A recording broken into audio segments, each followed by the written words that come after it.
নমস্কার, welcome back my channel Mishtu Mampi series. তো তোমাদের আরও একবার আমার চ্যানেলে স্বাগত জানাই।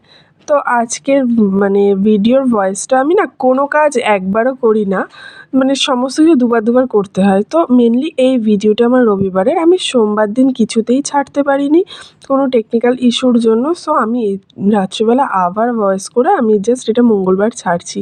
সো কী আর করা যাবে, আমি কোনো কিছু একবারে হয় না, সেটা আমার কপালের দোষ না কী হয়, সমস্ত কিছুতেই। তো যাই হোক, এটা হলো রবিবারের দিন, কারণ আগের দিন রাত্রেই ভীষণ বৃষ্টি হয়েছে আর রাস্তাঘাটের অবস্থা দেখতেই পাচ্ছ যে কতটা ভেজা। আর এটা না আষাঢ় মাস, কিন্তু কেউ ওয়েদার দেখে কেউ বলবে না আষাঢ় মাসে যেভাবে বৃষ্টি হয়, কিন্তু বৃষ্টি সেরকম না, হচ্ছে তো নাই, 10 মিনিট হয় আবার বন্ধ হয়, টানা বৃষ্টি ব্যাপারটা নেই, আর গরমটাও সেরকম রয়েছে। আর যেহেতু আজকে রবিবার, তো সেজন্য আর কি এখন বড় কাজও নেই। আসলে সবথেকে বড় কাজ হলো মেয়েকে সকালবেলা স্কুল দেওয়া, সেটা যেহেতু নেই, এর জন্য আমাদের প্রায় অনেকটা দেরি করে ঘুম থেকে ওঠা হয়। প্রায় আমি আজকে উঠেছি প্রায় 9:45 বাজে। তো উঠেই আগে একটু জল টল খেয়ে ফ্রেশ ট্রেশ হয়ে নিয়ে আগে সানস্ক্রিনটা জাস্ট একটু অ্যাপ্লাই করেই রান্নাঘরে চলে আসলাম। প্লিজ সকালবেলায় না একটা চিন্তা হয়ে যায় যে সকালবেলা ওর বাবাকে কী দেবো। তো আজকে মেনলি ওর বাবাকে দেবো রুটি আর আলু চচ্চড়ি, তো সেটাই প্রিপেয়ার করছিলাম। আর যেহেতু ছুটির দিন, মেয়ে তো অনেকটা বেলাতেই উঠবে, জাস্ট ওকে একটু ডিম সিদ্ধ দিলেই হয়ে যাবে। তো এর জন্য সেটাও একবার তৈরি করে রাখছিলাম। আর দেখো না, যেভাবে বৃষ্টি শুরু হয়েছে, ওর জন্য না একবার এই দিয়ে রান্নাঘর যাচ্ছি, আবার বাইরে জামা কাপড় তুলে নিয়েছি, যতই উপরে শেড দেওয়া থাকুক, বৃষ্টির হ্যাচলা তো সেটা চলেই আসে। আর যাও সারা রাত ধরে শুকিয়েছে, তাও তো একদম ভিজে একাকার হবে। আর এদিকে সকালবেলা মেয়েকে উঠিয়ে এনে আজকে বলছে কি একটু স্নান করে নেবো। তো এর জন্য ও আগে স্নান টান করলো, আমি ওই আর এই শোকেস ফোকেসগুলো সমস্ত কিছু পরিষ্কার টরিষ্কার করে বিছানার চাদরটা চেঞ্জ করলাম।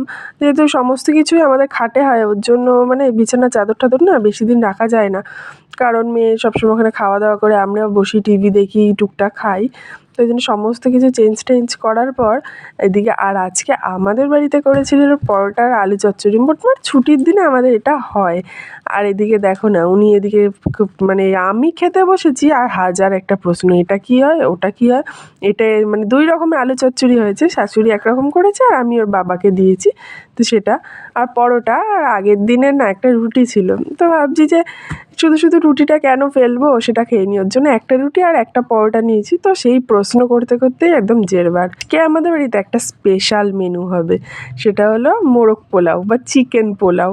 তো অনেক দিন ধরে, এর আগের দিন রাত্রে হয়েছিল, কিন্তু আজকে ওটা আবার বানাবে। আর আমিও সেই সুযোগ আর ছাড়লাম না, কারণ দেখো সব সময় তো ঘর টর একদম পরিষ্কার টরিষ্কার করা হয় না। ঠিক আছে, মোরগ পোলাও যখন, আর সেরকম সমস্ত কিছু কাটা বাটাও হয়ে গেছে, তো আর এদিকে মেয়েরও স্নান হয়ে গেছে, তো এই সুযোগটা আর হাতছাড়া করা যাবে না। তো যাই, ঘর খাটের নিচে যে আমার যে কী অবস্থা, যা হয় সমস্ত কিছু খাটের নিচে, যেহেতু সামনে জায়গাটা একটু কম। আর দেখো না, খাটের নিচ থেকে একটা বিশাল বড় বাক্স বার করেছি। সো মেনলি এই বাক্সের মধ্যে আমার বিশাল অনেক দামি জিনিসপত্র আছে, সেটা হলো জুতো। তো বিয়ের পর থেকে যে কটা জুতো কিনেছি এখনো অবধি ছেঁড়ার নাম নেই। তো প্রত্যেক বছর পুজোতে কেনা হয় আর জমতে থাকে। তাও এখন মেয়েকে স্কুল টিস্কুল দিয়ে আসি, তো এর জন্য একটু একটু তাও ছেড়ে, তাও সেলাই করলে আবার সেই যেকে সেই। তো এখন জুতো টুতোগুলো সমস্ত বার করেছি। আর একটা মজার বিষয় জানো, আগে যখন কলেজে পড়তাম, স্কুলে পড়তাম, তখন একটা জুতো আমার 2 থেকে 3 মাস যেত না। কী করে ছিঁড়তো, আমার মা বলে কি তোর পায়ে খুল লাগানো আছে। সো আমি জুতো টুতো বার করেছি, আর আমার ধোয়া চাদরটা তো একেবারে গেছে জেরবার হয়ে। তো এর জন্য দেখো ঘরের খাটের নিচ থেকে আমার কী কী বেরিয়েছে। সো এদিকে আমি পরিষ্কার করছি, আর শাশুড়ি মা এই রান্না করছে মোরগ পোলাও। তো আমি তো বসেছি একেবারে একদম সমস্ত কিছু ছড়িয়ে ছিটিয়ে। তবে এখান থেকে আমি না অনেক ভালো ভালো বই পেয়েছি, সত্যজিৎ রায়ের প্রফেসর শঙ্কু, তারপর অনেক রকমের টেক্সট বুক পেয়েছিলাম ক্লাস 9-10-এর। তো আমি সেইগুলো আর পড়ানোর জন্য রাখিনি, ওটা রেখে দিয়েছি, কারণ মেয়েকে না সবসময় ফোনটা দিই না বা টিভিটা দিই না, যখন সময় হয় না ওকে একটা দুটো করে পড়াবো, সের জন্য পড়িয়ে শোনাবো, একটা বাচ্চাদের একটা মধ্যে একটা গল্পের বেসটাও তৈরি হবে। তো আর যেইগুলো লাগবে না সেইগুলো সরিয়ে দিচ্ছি। আর শেষমেশ আমার মেয়ের বেবিগুলোকে সব ঠিকঠাক রাখছি। দেখো না, বেবিগুলো একদম আলমারির ওপরে রেখে কি অবস্থা হয়ে গেছে। সেইগুলো একেবারে, আবার আমরা নাইট রাইডার্সে খেলা দেখতে গেছিলাম, সেখান থেকে যে ঝান্ডাটা এনেছি সেটা দিয়ে ওটাকে পোছা হচ্ছে। তো সমস্ত কিছু পরিষ্কার টরিষ্কার করেছি। আর এদিকে তো উনি স্নান করেছে, তো কি হয়েছে, উনি কিন্তু ঠিক আবার এসেছে আর এই নোংরাটার মধ্যেই রয়েছে। তো এর জন্য ওকে টিভি চালিয়ে বসিয়ে রেখেছি। আবার সমস্ত পুতুলগুলো যেটা ছিল সেগুলো সেই জায়গায় রেখে ঘর ফর সমস্ত পরিষ্কার করে স্নানে গেছি।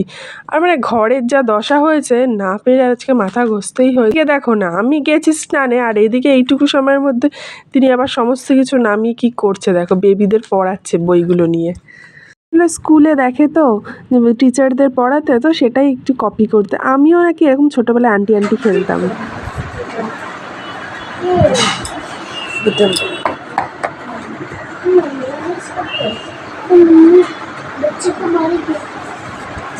কি করছিস তুই?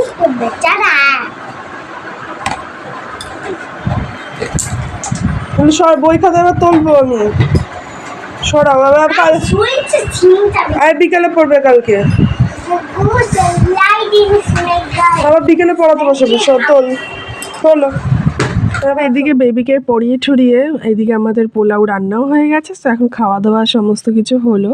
আর আজকে রবিবারের দিনটা বেশ ভালোই কাটলো। আর এদিকে কিন্তু সবথেকে কষ্টের ব্যাপার হলো আজকে আমার মেয়ের চেস আছে, আর তিনি কি চেসে কিছুতেই যাবেন না। তো এর জন্য আমি বললাম, বাবা আমি তাহলে তোমাকে নিয়ে আসবো। তো এর জন্য বিকেলবেলা তাড়াতাড়ি করে রেডি হয়ে দোকানে গেলাম। তখন দেখি উনি অলরেডি চেস থেকে চলে এসে একটা ফ্রেন্ডের সাথে খেলা করছে, আর আমিও ওই জায়গাটায় বসে ওদের খেলাটা এনজয় করছিলাম। আর এই ফাঁকে আমার কর্তামশাই নিয়ে এসেছিল দই বড়া আর পাওভাজি। আর লিটারালি এই দই বড়া পাওভাজিটা না, আগে আমি পাওভাজিটা যাও পছন্দ করতাম, কিন্তু কেন জানি না আমার দই বড়াটা পছন্দ হয় না। কিন্তু এই দোকানে দই বড়ার মধ্যে কী ম্যাজিক আছে জানি না, কী সুন্দর খেতে। আর সত্যি মানে আমি যখনই যাই তখনই নিয়ে আসি, এত সুন্দর খেতে। তো যাই হোক, এখন দই বড়া পাওভাজি খেয়ে টুকটুক করে আমি হাঁটতে বাড়ি চলে আসলাম। শেষে বেচারাই আর পারছিল না, তো বললাম আর টোটোতে বসো, আর টোটো করে বাড়ি আসলাম। আর দেখা হবে কালকে। আজকের মতো বাই।